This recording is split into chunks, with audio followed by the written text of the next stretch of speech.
चलिए gas state new topic start करते हैं। सब लोग ध्यान से देखिएगा, थोड़ा कॉन्सेप्चुअल है लेकिन पूरा का पूरा न्यूमेरिकल बेस्ड है। मतलब इस चैप्टर से आपको क्या होगा, न्यूमेरिकल से रिलेटेड क्वेश्चंस आएगा, मतलब ग्राफ से रिलेटेड हर तरीके का इससे प्रॉब्लम आपको आएगा। मतलब कॉन्सेप्चुअल भी आएगा, ग्राफिकल भी आएगा, न्यूमेरिकल भी आएगा, हर तरीके का प्रॉब्लम आएगा, ठीक है ना। तो चलिए सबसे पहले हम लोग क्या करते हैं, गैस स्टेट के बारे में डिस्कस करते हैं। जैसे गैस स्टेट के बारे में आप लोग क्लास 9th में पढ़े होंगे, है ना। क्लास 9th में क्या पढ़े होंगे जी का, कि गैस का नेचर क्या होता है, कि उसके पास कोई शेप नहीं होता है ना।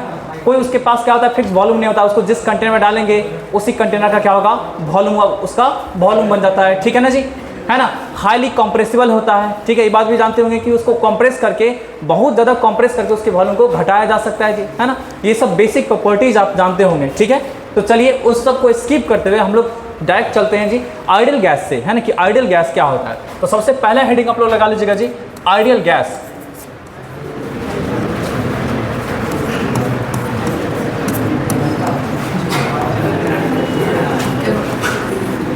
आइडियल गैस, देखिए आइडियल गैस क्या होता है समझिएगा सब लोग ध्यान से, ठीक है।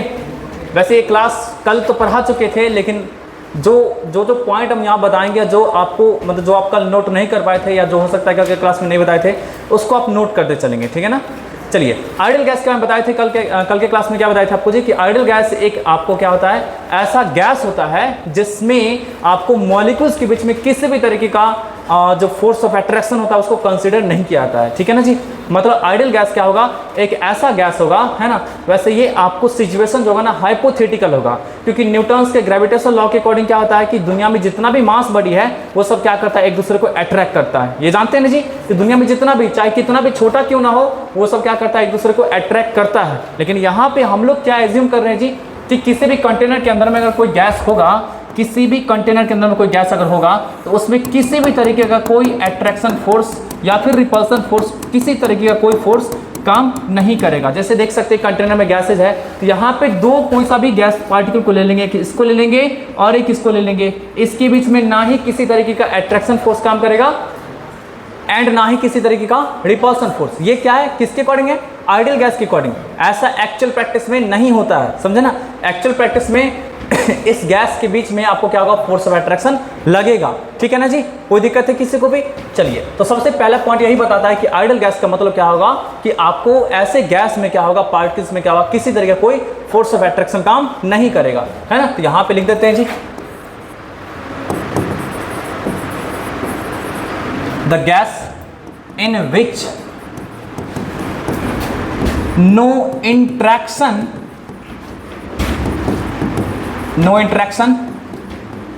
अकर, आइए, अमॉन्ग द पार्टिकल्स, ठीक है। किसी तरीके का कोई आपको क्या होगा, फोर्स ऑफ अट्रैक्शन को कंसीडर हम लोग क्या करेंगे, नहीं करेंगे। कि मतलब गैस पार्टिकल्स के बीच में कोई फोर्स लग भी रहा होगा, ऐसा कुछ भी कंसीडरेशन हम लोग क्या करेंगे, नहीं करेंगे। ये बात सुनना है जी। चलिए दूसरा इंपॉर्टेंट पॉइंट है क्या, समझिए ध्यान से। दूसरा पॉइंट भी जो है वो समझिए कि एक आइडियल पॉइंट ही, आइडियल पॉइंट कहने का सेंस है क्या, कि मतलब एक्चुअल प्रैक्टिस में ऐसा संभव नहीं है। अब जैसे देखिएगा जितना भी गैस मॉलिक्यूल्स है, अब इसको ना इस कंटेनर के अंदर में बंद किया हुआ है। देखिए सब लोग ध्यान से, यहाँ पे बहुत सारा आपको गैस मॉलिक्यूल्स दिख रहा है आपका जी, है ना, गैस मॉलिक्यूल्स दिख रहा है। तो यहाँ पे क्या कहा गया है कि जो गैस मॉलिक्यूल्स होगा, है ना, गैस मॉलिक्यूल्स जो आपको किसी भी कंटेनर में है, तो इस गैस मॉलिक्यूल्स का वॉल्यूम जो होगा ना, वो इस पूरे कंटेनर के वॉल्यूम के कंपैरिजन में क्या होगा, नेग्लिजिबल होगा। बात समझ रहे हैं जी, है ना। गैस मॉलिक्यूल्स का वॉल्यूम क्या होगा, पूरे कंटेनर के रिस्पेक्ट में क्या होगा, नेग्लिजिबल होगा या कुछ भी नहीं होगा। मतलब कहने का सेंस, जितना भी आपको क्या गैस पार्टिकल ना, सबको एक जगह इकट्ठा कर दीजिए, है ना, सबको एक जगह इकट्ठा कर दीजिए, तो कुछ तो वॉल्यूम आएगा ना जी। अगर हम आइडियल केस से बाहर निकल के चलते हैं, तो आइडियल केस से बाहर निकल के चलते हैं, तो सारे के सारे गैस मॉलिक्यूल्स को अगर एक जगह इकट्ठा करेंगे तो कुछ तो वॉल्यूम आएगा, तो कंटेनर के रिस्पेक्ट में कुछ तो वॉल्यूम होगा। लेकिन आइडियल केस में इस वॉल्यूम को क्या किया गया है, इग्नोर कर दिया गया है। मतलब ये कहा गया है कि जो भी गैस मॉलिक्यूल्स होगा उसका वॉल्यूम जो होगा ना, वो कंटेनर के वॉल्यूम के रिस्पेक्ट में क्या होगा, नेग्लिजिबल होगा, किसी तरीके का कोई वॉल्यूम नहीं होगा। कोई दिक्कत है, लेकिन एक्चुअल प्रैक्टिस में ऐसा संभव है क्या, बताइए आप लोग। अरे बोलिए, एक्चुअल प्रैक्टिस में ऐसा पॉसिबल नहीं है। मतलब गैस मॉलिक्यूल्स है, मैटर है, मास है, तो भाई कोई ना कोई तो स्पेस तो ऑक्यूपाई जरूर करेगा जी, है ना। तो ये आपका सेकंड केस, आपका सेकंड आइडियल केस है आपका जी, ऐसा कि the volume of gas is negligible with respect to the volume of container in which they are placed। कोई दिक्कत किसी को बोलिए? अरे 100% क्लियर है जी, है ना। चलिए अब आगे बढ़ते हैं। नेक्स्ट पॉइंट देखिएगा, सबसे इंपॉर्टेंट पॉइंट क्या है आपका जी, कि जो भी आइडियल गैस होगा ना, वो आइडियल गैस इक्वेशन को क्या करता है, ओबे करता है ना। जो भी आइडियल गैस होगा वो क्या करेगा, आइडियल गैस इक्वेशन क्या करता है, ओबे करता है, ठीक है ना।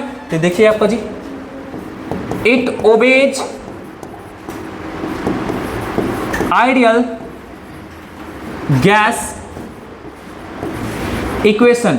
और ये आइडियल गैस इक्वेशन क्या होता है आपका जी, तो PV इक्वल टू nRT। जब मोल कंसेप्ट चैप्टर आपको पढ़ा रहे थे तो इस इक्वेशन का इस्तेमाल करके बहुत सारा क्वेश्चन को हम लोग सॉल्व किए थे गैस से रिलेटेड।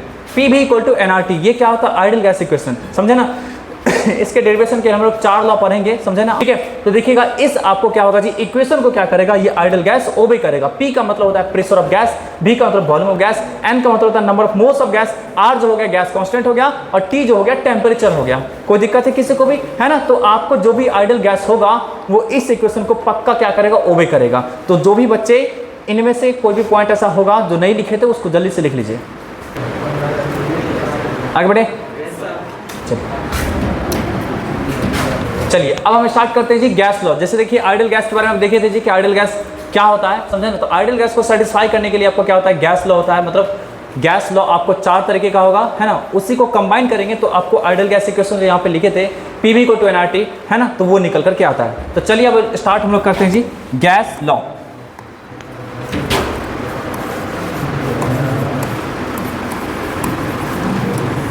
गैस लॉ, ठीक है। मतलब अभी जो जितना भी गैस लॉ लिखने वाले हैं वो सिर्फ और सिर्फ किसके लिए वैलिड होगा, आइडियल गैस के लिए। और आइडियल गैस है क्या आपका जी, तो मान लीजिए कि आपका जी ये आइडियल गैस जो है ना आपका जी ऐसा है कि एक्चुअल प्रैक्टिस की बात अगर करेंगे, प्रैक्टिकल सिचुएशन की बात करेंगे, तो ये ऐसा आइडियल गैस वाला कॉन्सेप्ट जो है ना आपका जी नहीं मिलेगा कहीं भी, ठीक है ना जी, है ना। मतलब प्रैक्टिकली अगर हम देखेंगे तो आइडियल गैस का कॉन्सेप्ट क्या होगा, नहीं मिलेगा। आइडियल है का मतलब क्या आपका जी, आइडियल ही है जी, है ना। एक हाइपोथेटिकल क्या आपका जी सिचुएशन है ना। कोई दिक्कत है किसी को भी? चलिए तो अब देखिएगा हम लोग अब बात करने वाले क्या जी, गैस लॉ के बारे में। अब ऐसा नहीं है कि जो बताने वाले जैसे आइडियल गैस है तो 100% आपका इनएक्यूरेट ही है। अब जैसे कि बताएं आपको जी आइडियल गैस के बारे में क्या बताएं आपको, कि इसके पीछे फोर्स ऑफ अट्रैक्शन क्या होगा आपका जी, नहीं माना जाएगा। मतलब क्या है इसका, मतलब ये है ना कि फोर्स ऑफ अट्रैक्शन आपको गैस मॉलिक्यूल्स के बीच में इतना कम होगा कि आप उसको इग्नोर कर सकते हैं। बात समझा रहे हैं जी, है ना।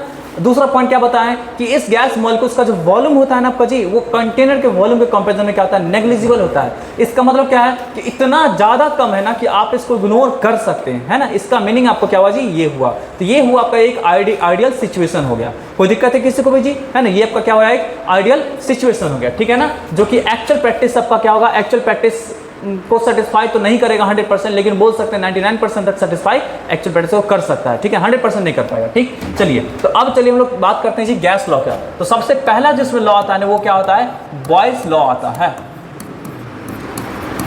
चलिए बॉयल्स लॉ आता है। ये बॉयल्स लॉ क्या होता है समझिए ध्यान से। ये बॉयल्स लॉ, ये रॉबर्ट बॉयल, है ना। बॉयल जो है साइंटिस्ट का नाम है रॉबर्ट बॉयल। और इनका जो लॉ था वो किसको रिलेट कर रहा था जी, तो इनका लॉ जो था ना प्रेशर को और वॉल्यूम को रिलेट करता था, है ना। तो ये बोलेंगे जी आपका relates pressure and volume of gas, है ना। प्रेशर को हम लोग P से रिप्रेजेंट करेंगे, वॉल्यूम को V से रिप्रेजेंट करेंगे, ठीक है। Eight constant temperature and mass. याद रखिएगा, मतलब आपको ये जो लॉ होगा ना किसको रिलेट करेगा, तो pressure of the gas, volume of the gas. कब जी, कांस्टेंट टेम्परेचर पे और कांस्टेंट मास के लिए। अब जैसे मान लीजिए हम लोग देखते हैं, थोड़ा सा देखते हैं, प्रैक्टिकली आते हैं, देखिएगा सब लोग कि आपके पास कोई कंटेनर है और एक क्या है, कोई मूवेबल पिस्टन है। बातचीत मत करिए, बात मत करिए, है ना, ठीक है। तो ये क्या है आपका जी, ये आपको क्या है, एक कंटेनर है और कंटेनर के अंदर में क्या आपका जी एक गैस भरा हुआ है। आइए है ना। कंटेनर के अंदर क्या आपका जी गैस भरा हुआ है, और ये क्या है, मूवेबल पिस्टन है, मतलब ये आराम से आगे पीछे हो सकता है, ठीक है।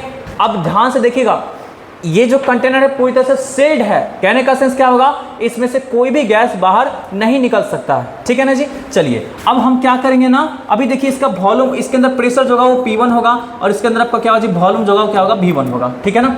अब इसको क्या करेंगे, इस पिस्टन को क्या करेंगे ना, दबा देंगे,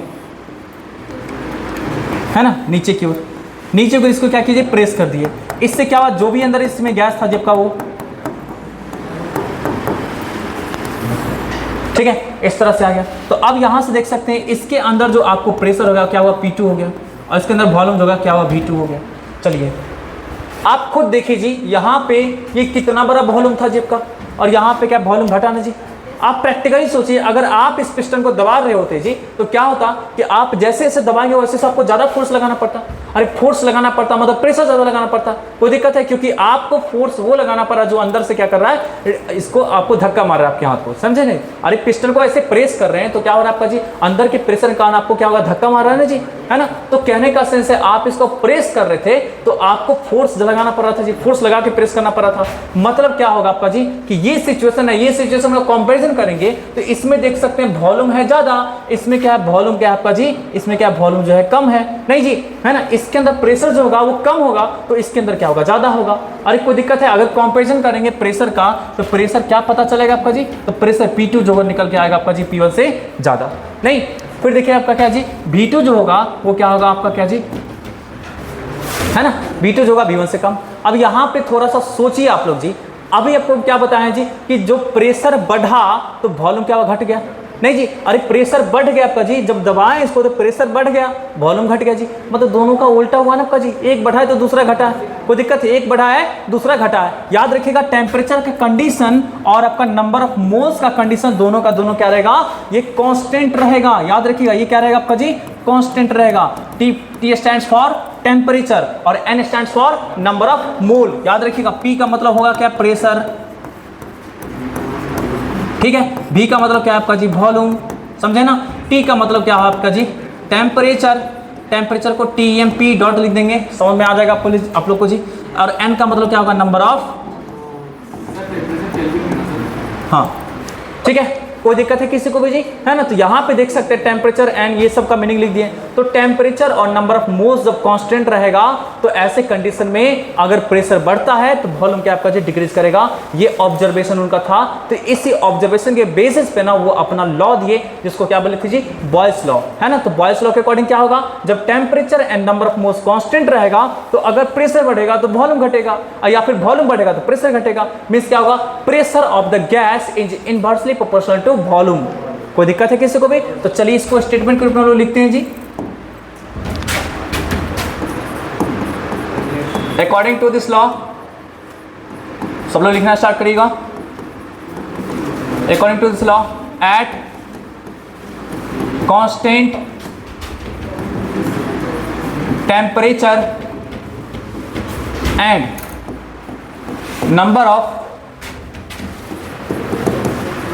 moles of gases, pressure of the gas is inversely proportional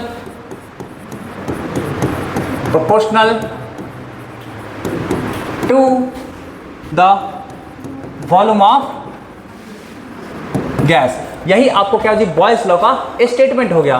तो स्टेटमेंट के अकॉर्डिंग आप देख सकते हैं P क्या हो गया आपका जी, इनवर्सली प्रोपोर्शनल किसके, वॉल्यूम का, है ना। Provided that T and N are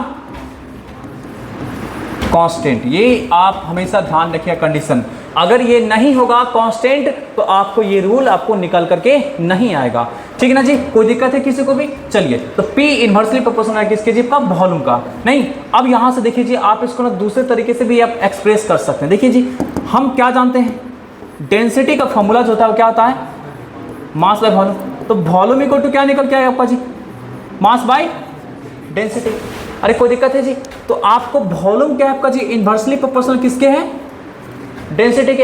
अरे कोई दिक्कत है किसी को भी? तो अब यहां से देखिएगा बच्चे लोग, अब यहाँ से देखिएगा तो हम क्या लिख सकते हैं जी, क्या है, प्रेशर क्या है, इनवर्सली प्रोपोर्शनल था किसका, वॉल्यूम का। अब वॉल्यूम किसके इनवर्सली प्रोपोर्शनल है आपका जी, डेंसिटी का। तो आप ऐसा लिख सकते हैं, लिख सकते हैं, लिख सकते हैं। तो यहाँ से P डायरेक्टली यूज टू क्या होगा आपका जी, D।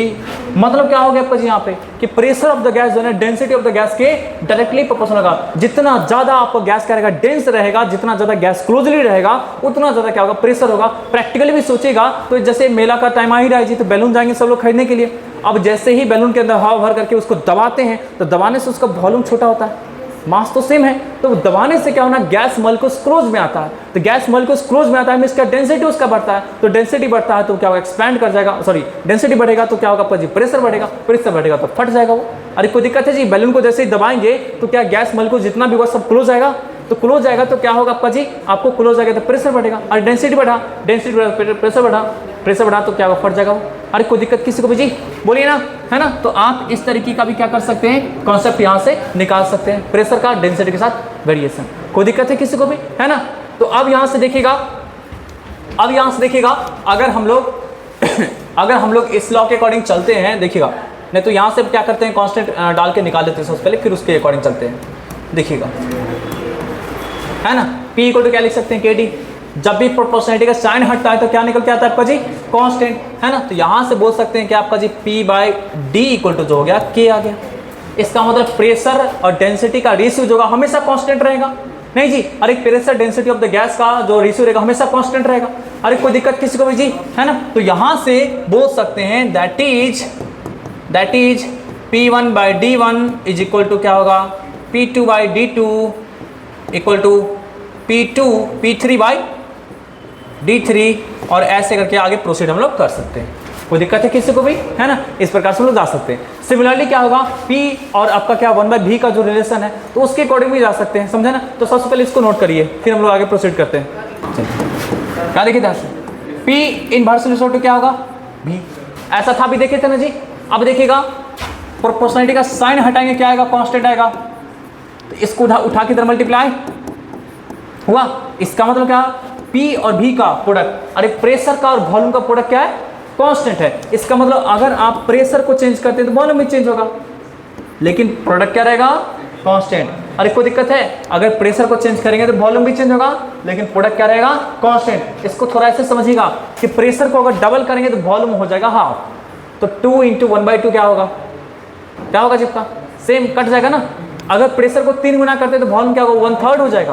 प्रेशर को 4 गुना करते हैं तो वॉल्यूम कितना होगा आपका जी, 1/4 हो जाएगा। अरे कोई दिक्कत है किसी को भी, मतलब क्या होगा आपका यहाँ पे कि मतलब आप कुछ भी चेंज करते जाए प्रेशर को, वॉल्यूम को, बस एक चीज ध्यान रखिएगा कि number of moles and temperature क्या होना चाहिए, कांस्टेंट होना चाहिए, तभी ऐसा पॉसिबल होगा, अदरवाइज पॉसिबल नहीं होगा। तो देख सकते हैं आप, इस तरीके से आप लिख सकते हैं, ठीक है ना जी, है ना, कि मतलब P और V का जो आपको होगा जबकि वो हमेशा कांस्टेंट रहेगा।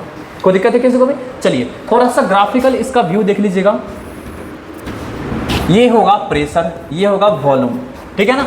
ये है प्रेशर, ये क्या है, वॉल्यूम है। आप देख रहे हैं इनवर्सली प्रोपोर्शनल है। जो भी इनवर्स वेरिएशन का होता है उसका ग्राफ क्या आता है ना, ऐसा आता है, देख लीजिए, है ना। ये क्या है आपका जी, इनवर्स वेरिएशन के लिए। और इस ग्राफ का नाम क्या होगा आपका जी, जब भी इनवर्सली होता है इस ग्राफ का नाम क्या होगा, इसका नाम जो होगा रेक्टेंगुलर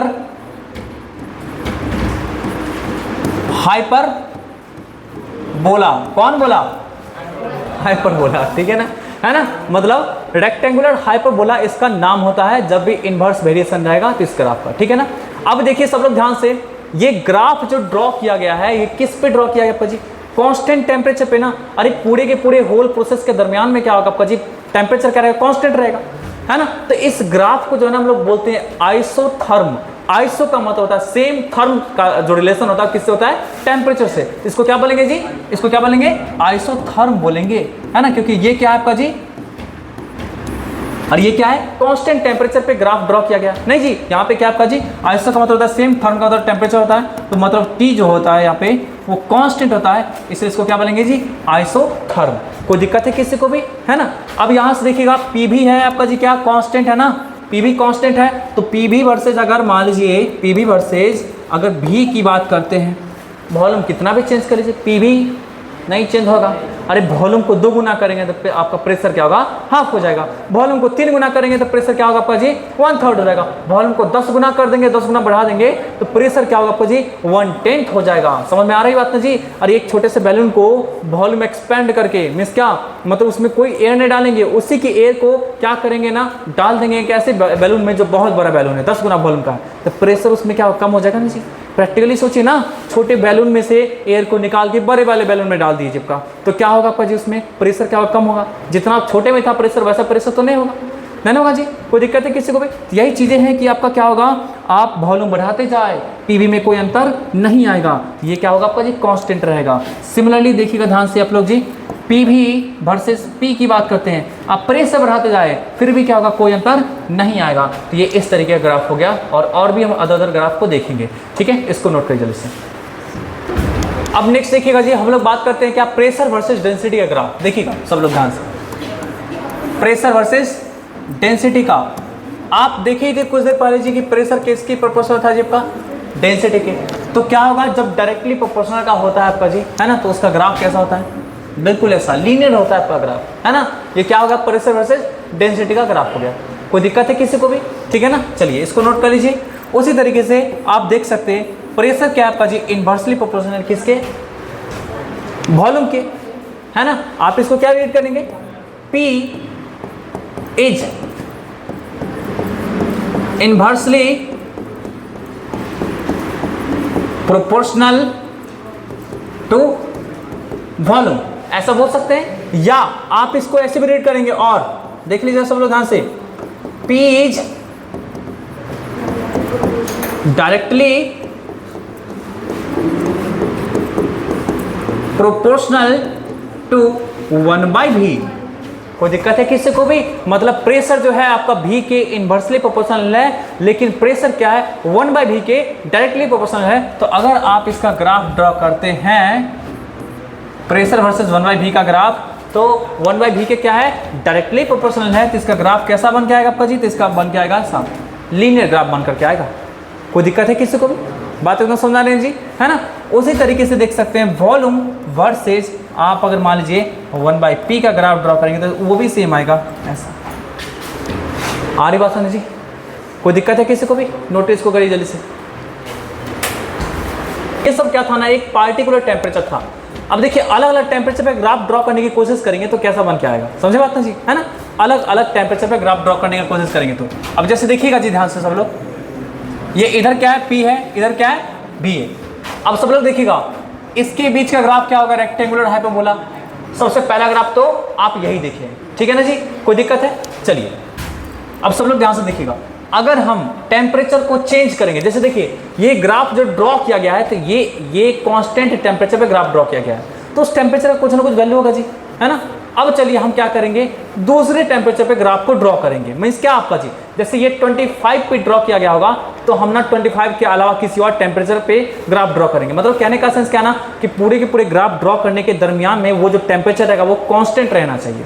कोई दिक्कत है किसी को, है ना, वो टेम्परेचर होना चाहिए वो कांस्टेंट। जैसे 25 डिग्री सेंटीग्रेड दिए थे ना जी, तो 25 पे ही, अरे यहाँ से लेके यहाँ तक आपका जियोग्राफिकल वेरिएशन जो देखे हैं प्रेशर का वॉल्यूम के साथ, वो पूरा का पूरा क्या था, 25 डिग्री सेंटीग्रेड ही था हर जगह, मतलब कहीं भी बीच में चेंज नहीं हुआ, समझा ना जी। तो हम दूसरे टेम्परेचर के लिए देखते हैं, तो देखिएगा जी टेम्परेचर चेंज होगा, ग्राफ का पोजिशन चेंज होगा,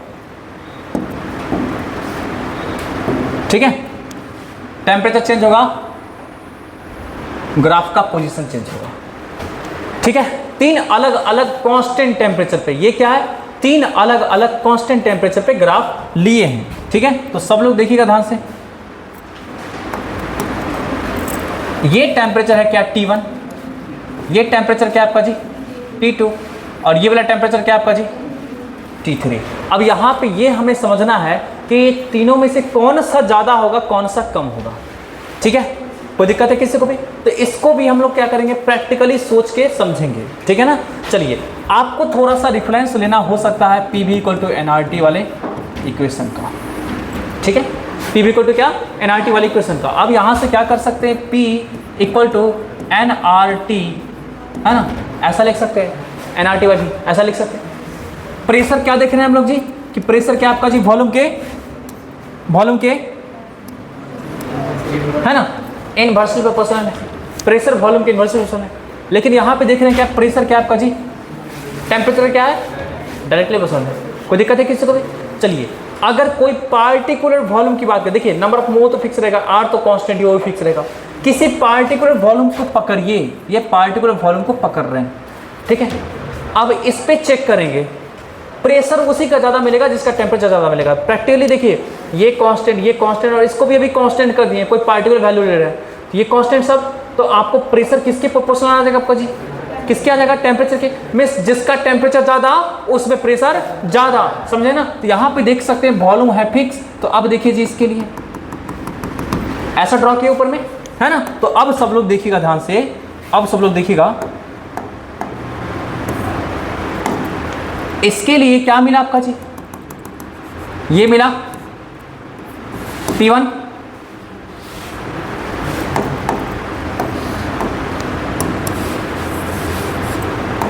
क्या मिला P1, इसके लिए क्या मिला P2, इसके लिए क्या मिला P3। अरे आप जीरो से ऊपर जा रहे हैं तो प्रेशर बढ़ता जा रहा है। तो अब खुद सोचिए, यहाँ पे P1 है और ये वाला आपका क्या है जी, P1 है। कौन से ग्राफ के लिए मिला है P1, तो नीचे वाले ग्राफ के लिए P1 मिला है, जिसका टेम्परेचर कितना था T3, है ना। चलिए, अच्छा इसका P3 कर देते हैं ताकि अच्छा रहेगा जी, मतलब देखने में बनेगा सही, नहीं तो कंफ्यूज हो जाएगा, है ना। चलिए, आप देख सकते हैं T3 वाले ग्राफ के लिए जो आपको प्रेशर मिला, क्या मिला, P3 मिला। T2 वाले ग्राफ के लिए प्रेशर क्या मिला, P2, और T1 वाले ग्राफ के लिए प्रेशर क्या मिला, P1। कौन ज़्यादा है, यहाँ पे देख रहे हैं ना जी, कौन ज़्यादा है, P1 greater than P2 greater than P3, ऐसा है। कोई दिक्कत है किसी को भी? तो अब सोचिए सब लोग ध्यान से जी, कि आपको ये प्रेशर क्या है आपका जी, ज़्यादा हुआ। प्रेशर किसके लिए ज़्यादा होता है, अरे पार्टिकुलर वॉल्यूम लिए, टेम्परेचर जहाँ पे ज़्यादा, देख रहे हैं ना, अगर पार्टिकुलर वॉल्यूम लिए हुए हैं तो टेम्परेचर जहाँ पे ज़्यादा वहीं पे प्रेशर ज़्यादा होगा इसका जी। और ये इसके साथ क्या है, डायरेक्टली प्रोपोर्शनल है, टेम्परेचर बढ़ेगा प्रेशर बढ़ेगा, है ना। तो यहाँ पे आप बोल सकते हैं क्या, कि T1 जो होगा ज़्यादा होगा, T2 जो होगा फिर T3 होगा। मतलब आपको अगर टेम्परेचर बढ़ेगा तो ग्राफ जो है ना ओरिजिन से दूर भागता जाएगा। अरे कोई दिक्कत है जी, अगर टेम्परेचर बढ़ेगा, देख सकते हैं T1 क्या हुआ, सबसे ज़्यादा निकला, T3 सबसे कम निकला, तो T1 ज़्यादा हुआ, इसका टेम्परेचर ज़्यादा हुआ, तो ग्राफ क्या होगा आपका जी, ओरिजिन से दूर भागता जाएगा। कोई दिक्कत है जी? तो यहाँ पे लिख सकते हैं, if temperature increases then graph shifted away from origin. कोई दिक्कत है किसी को भी? नोटिस को करिए जल्दी से। नेक्स्ट ग्राफ की ओर देखते हैं जी, उसको भी अलग अलग टेम्परेचर बनाने का कोशिश करेंगे। देखिए इधर आपके पास क्या है, PV है, और इधर क्या आपका जी V है, नहीं ठीक है, PV वर्सेस V का ग्राफ देखते हैं। अब कुछ देर पहले देखिए उसका ग्राफ कैसा बना है, ऐसा बना। ये किसी एक पार्टिकुलर टेम्परेचर पे था, हम टेम्परेचर का कंडीशन चेंज कर देंगे मान लीजिए, है ना। ये क्या है, T1 टेम्परेचर, हम दूसरे टेम्परेचर पर लेंगे तो उसका ग्राफ क्या होगा, ऐसा बनेगा। अब ये नहीं बताने कि कौन ज़्यादा होगा कौन कम होगा, अब बताएंगे। ये T3 हो गया, है ना। अलग अलग 3 अलग अलग टेम्परेचर पे, नहीं तो ग्राफ आपका पैरेलली क्या आपका जी हुआ है, ठीक है ना। अब देखिए जी कि ये इनमें से कौन सा ग्राफ में टेम्परेचर ज़्यादा होगा, कौन सा ग्राफ में टेम्परेचर कम होगा, उसको देखते हैं। रेफरेंस लेते हैं फिर से, क्या PV को तो क्या NRT वाले फॉर्मूला का, है ना। कोई दिक्कत है किसी को भी? तो अब देख सकते हैं PV के डायरेक्टली प्रोपोर्शनल कौन है जी, अरे टेम्परेचर है ना। टेम्परेचर ज़्यादा होगा तो क्या होगा आपका जी, PV का वैल्यू ज़्यादा होगा।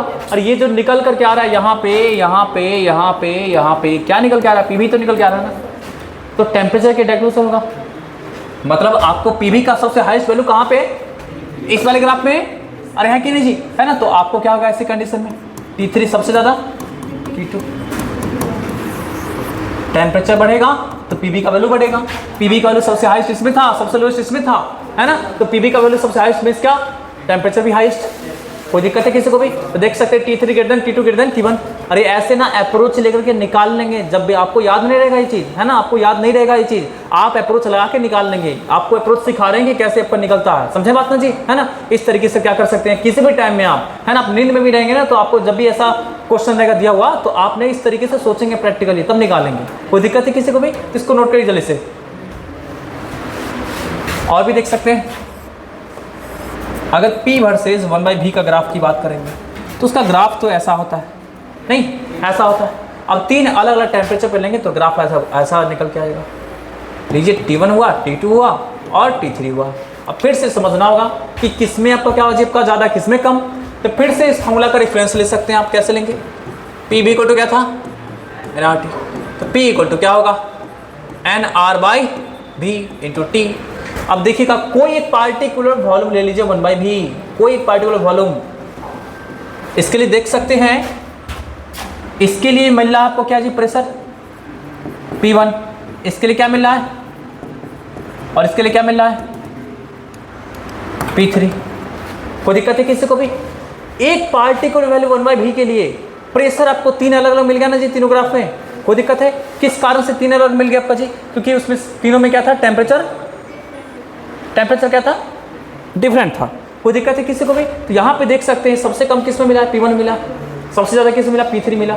T3 वाले केस में सबसे ज़्यादा। यहाँ पे देखिए प्रेशर जो है ना, प्रेशर जो है वो टेम्परेचर से कैसे वैरी कर रहा है, डायरेक्टली प्रोपोर्शनल। मतलब प्रेशर का वैल्यू ज़्यादा है, इसका मतलब क्या आपका जी, प्रेशर वैल्यू ज़्यादा है, इसका तो क्या, टेम्परेचर ज़्यादा है। अरे आप 1/v पार्टिकुलर वैल्यू लिए थे, इसका तो फिक्स हो गया, कांस्टेंट हो गया। तो प्रेशर किस पे डिपेंड कर रहा है आपका जी, टेम्परेचर पे। जितना अधिक टेम्परेचर होगा उतना ज़्यादा होगा। तो यहाँ पे ऐसा बोल सकते हैं T3 greater than T2 greater than T1।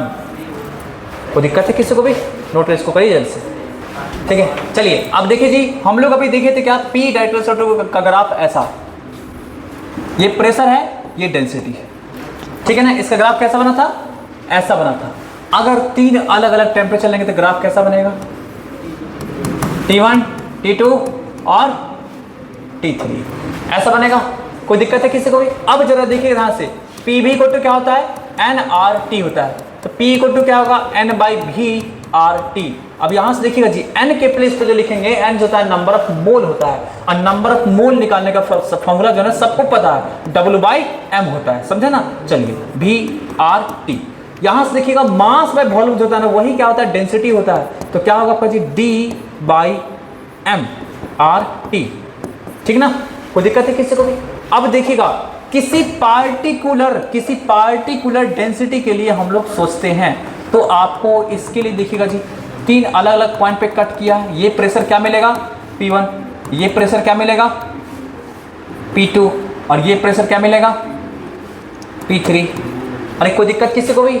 P1 P2 P3 मिला, अलग अलग आपका सेम डेंसिटी के लिए अलग अलग टेम्परेचर में प्रेशर क्या मिला, अलग अलग मिला। अब यहाँ पे देख लीजिए बच्चे लोग, अगर डेंसिटी को फिक्स कर देते हैं, किसी पार्टिकुलर डेंसिटी पे चेक करते हैं तीनों के तीनों गैस में, तो आपको प्रेशर किसके डायरेक्टली प्रोपोर्शनल मिल रहा है आपका जी, टेम्परेचर के। तो आपको इसका मतलब क्या निकल के आ रहा है आपका जी, कि जिसका टेम्परेचर ज़्यादा उसका प्रेशर भी ज़्यादा, जिसका टेम्परेचर कम उसका प्रेशर भी कम। तो यहाँ से बोल सकते हैं T3 greater than T2 greater than T1। अरे 100% फील हो रहा है?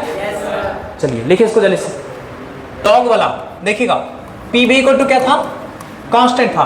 तो इसमें ना दोनों तरफ क्या करते हैं हम लोग जी, लॉग ले लेते हैं। Taking log on both sides. आप अगर लॉग लेते हैं जी तो क्या निकल के आएगा, log P plus log V equal to क्या, log K। तो log P इक्वल टू क्या निकल के आएगा आपका जी? कोई दिक्कत है किसी को? मतलब log P इक्वल टू क्या निकल के आएगा आपका जी, minus log V plus log K। आप अगर इसका ग्राफ ड्रॉ करेंगे तो देख लीजिए, माइनस साइन लगा हुआ है, स्लोप क्या है, निगेटिव है स्लोप। तो निगेटिव स्लोप है तो इसका ग्राफ कैसा निकल के आएगा आपका जी, ऐसा ग्राफ निकल करके आएगा। कोई दिक्कत है किसी को भी?